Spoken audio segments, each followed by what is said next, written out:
29 जनवरी को जब कुंभ में भगदड़ मची तो इसी तरह की हरकत की गई, खबरें दबाई जाने लगी। हमने तब के वीडियो में दिखाया था कि कैसे अखबारों में हेडलाइन में भगदड़ की खबरों को मैनेज कर दिया गया। यह क्यों किया गया? एक से अधिक भगदड़ की खबर आई, मरने वालों की संख्या पर सवाल उठे, मरने वालों के नामों की सूची हाल फिलहाल तक जारी नहीं हुई।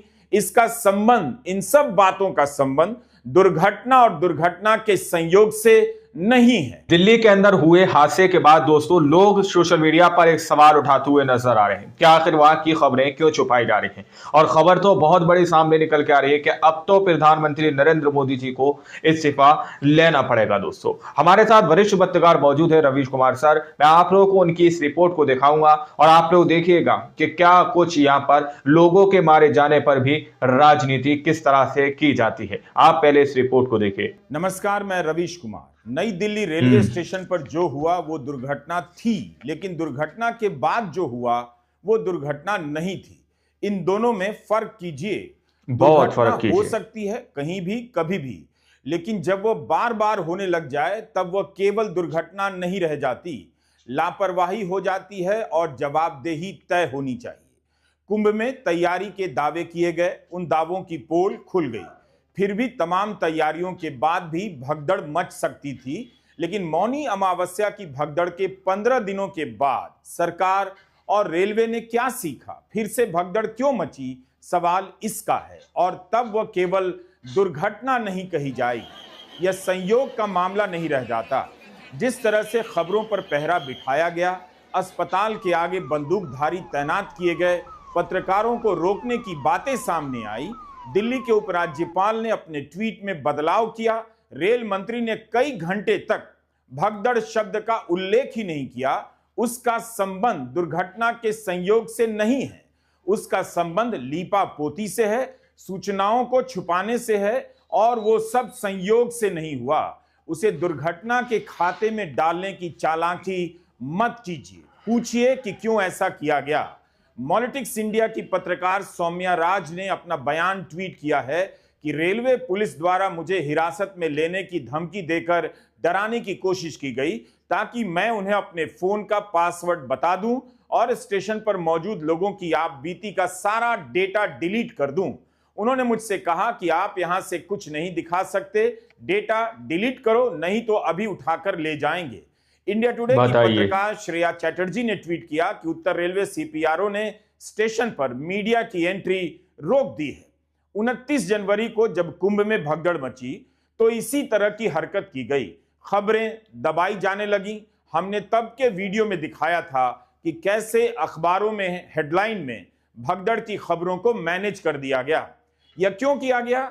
एक से अधिक भगदड़ की खबर आई, मरने वालों की संख्या पर सवाल उठे, मरने वालों के नामों की सूची हाल फिलहाल तक जारी नहीं हुई। इसका संबंध, इन सब बातों का संबंध दुर्घटना और दुर्घटना के संयोग से नहीं है। हर दिन रेलवे को लेकर कोई ना कोई वीडियो सामने आ रहा था। लोग जबरदस्ती ट्रेन में घुसने की कोशिश कर रहे थे, दरवाजे तोड़ रहे थे, खिड़कियां तोड़ी जा रही थी, प्लेटफॉर्म पर भयंकर भीड़ के नजारे दिख रहे थे। जिसके पास रिजर्वेशन है वो नहीं चढ़ पा रहा था। ट्रेनें कई घंटे की देरी से चल रही थी। लोग भयंकर पीड़ा का अनुभव लेकर ट्रेन की यात्रा से लौटे हैं। इसके बाद भी भगदड़ मची और लोग मर जाएं तो आप इसे केवल दुर्घटना के खाते में नहीं डाल सकते हैं। नहीं डाल सकते क्योंकि ये दुर्घटना नहीं है, ये अव्यवस्था है दोस्तों। वो केवल दुर्घटना नहीं थी, मैं ये बात बार बार जोर देकर कह रहा हूं। 29 जनवरी को मौनी अमावस्या के दिन भगदड़ मचती है। उसके 15-16 दिनों के बाद नई दिल्ली रेलवे स्टेशन पर इसी तरह की घटना होती है। तब सवाल करने की जरूरत है। तब जब रेलवे को लेकर खबरें आने लगी थी, फिर भी ऐसा क्यों होने दिया गया? भीड़ को क्यों नहीं ठीक से मैनेज किया गया?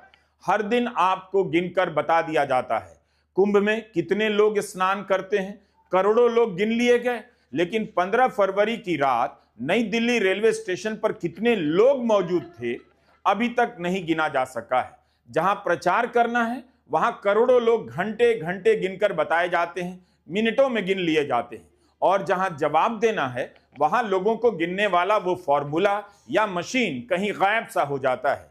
क्या आपको सरकार ने बताया कि 15 फरवरी की रात नई दिल्ली रेलवे स्टेशन पर कितने लोग मौजूद थे?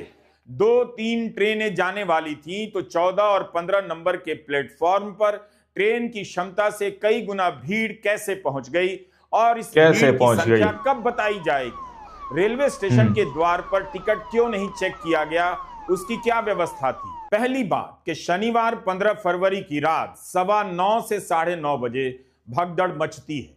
उसके करीब 2 घंटे के बाद रात 11:11 पर समाचार एजेंसी ANI ने उत्तर रेलवे के CPRO हिमांशु शेखर उपाध्याय का बयान ट्वीट किया कि भगदड़ नहीं हुई है, सब अफवाह है।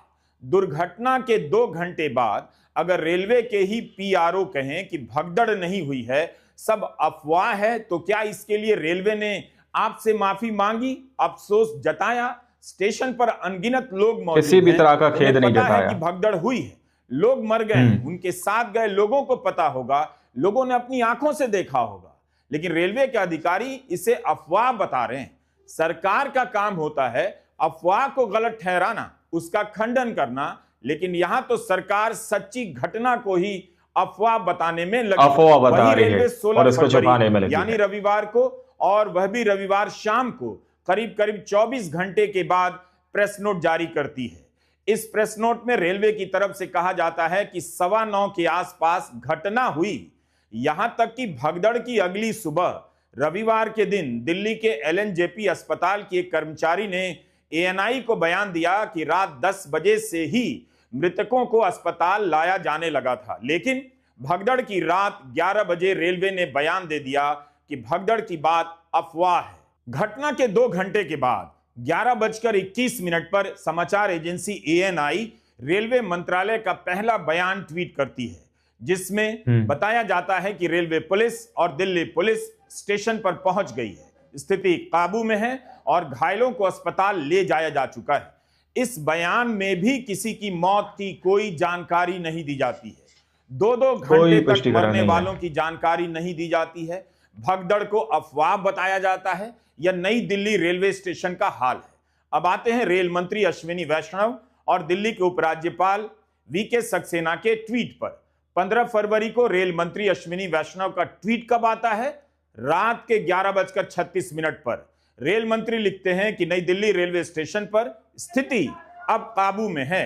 दिल्ली पुलिस और RPF पहुंच गई है।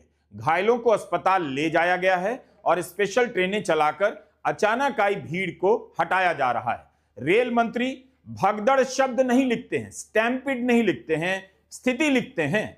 अब आप बताइए कि क्या नई दिल्ली रेलवे स्टेशन पर लोग स्थिति के कारण मरे या भगदड़ के कारण मरे?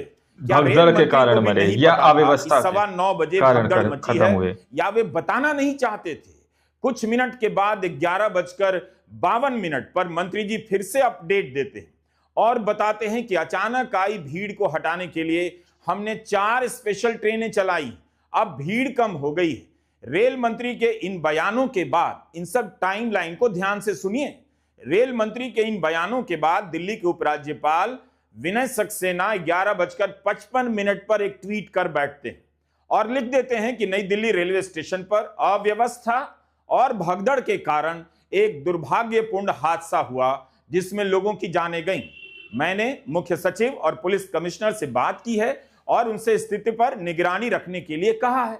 जिस समय तक रेल मंत्री ने इसे भगदड़ भी नहीं कहा था, उस समय दिल्ली के उपराज्यपाल लिख देते हैं, मैंने मुख्य सचिव से कहा है कि आप जिला आपदा प्रबंधन प्राधिकरण के प्रबंधों को लागू कर दीजिए। मैं लगातार मामले पर निगरानी रख रहा हूं। लेकिन ठीक आधे घंटे के बाद उपराज्यपाल के ट्वीट में बदलाव कर दिया जाता है और यह पंक्ति हटा दी जाती है कि भगदड़ में लोगों की मौत हुई है। मौत हुई है, इस चीज को हटा दिया जाता और चेंज कर दिया जाता। अव्यवस्था और भगदड़ के कारण हुआ।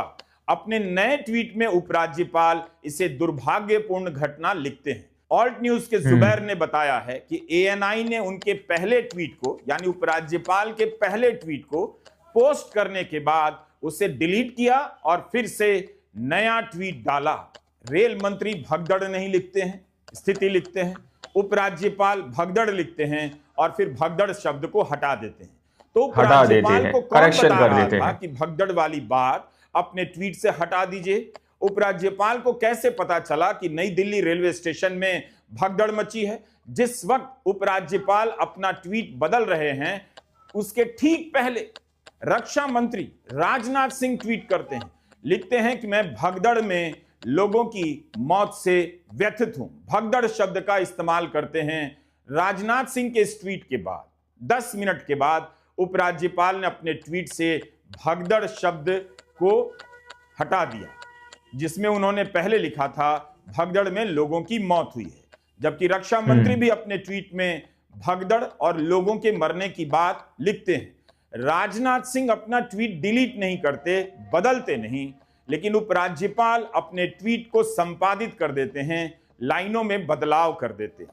तो उपराज्यपाल के ऐसा करने को लेकर यही तो समझा जाएगा कि खबर बाहर ना जाए, इसे मैनेज किया जाए। छुपा ली लोग जाए। मर गए हैं और यहां खबरों को इतनी तेजी से मैनेज किया जा रहा है, लेकिन सूचनाएं केवल उपराज्यपाल और रेलवे के पीआरओ की जेब में नहीं होती हैं। दिल्ली के उपराज्यपाल के ट्वीट बदलने से पहले ही एलएनजेपी अस्पताल के chief casualty medical officer press में जानकारी देते हैं कि नई दिल्ली स्टेशन पर हुई घटना में 3 बच्चों समेत 15 लोगों की मौत हुई है, 10 अन्य घायल हैं। इस बयान के बाद उपराज्यपाल ने अपना बयान बदला। तो आप लोगों ने इस वीडियो को शुरू से आखिर तक देखा। वीडियो के अंदर साफ तौर पर बात की गई है कि किस तरह से एक के बाद एक इस तरह की घटनाएं, कुंभ मेला जब से लगा है, इस तरह की घटनाएं सामने निकल के आ रही हैं। न्योता दिया गया था, 144 साल बाद कुंभ मेला लगा है, आप आइएगा जरूर, लेकिन वहां पर सुविधा, व्यवस्था, फैसिलिटीज क्या होंगी इसका कोई दावा नहीं है। आप वहां से जिंदा वापस घर पर जाएंगे या नहीं जाएंगे, उसका कोई वादा या दावा नहीं किया गया। और किस तरह से दोस्तों, जो मैंने स्टार्टिंग में आप लोगों से कहा कि प्रधानमंत्री नरेंद्र मोदी जी अब तो उनको इस्तीफा लेना पड़ेगा, ये एक सवाल है, क्या अब तो उनको इस्तीफा लेना पड़ेगा? प्रधानमंत्री नरेंद्र मोदी जी नहीं बल्कि रेल मंत्री को उनको इस्तीफा लेना पड़ेगा।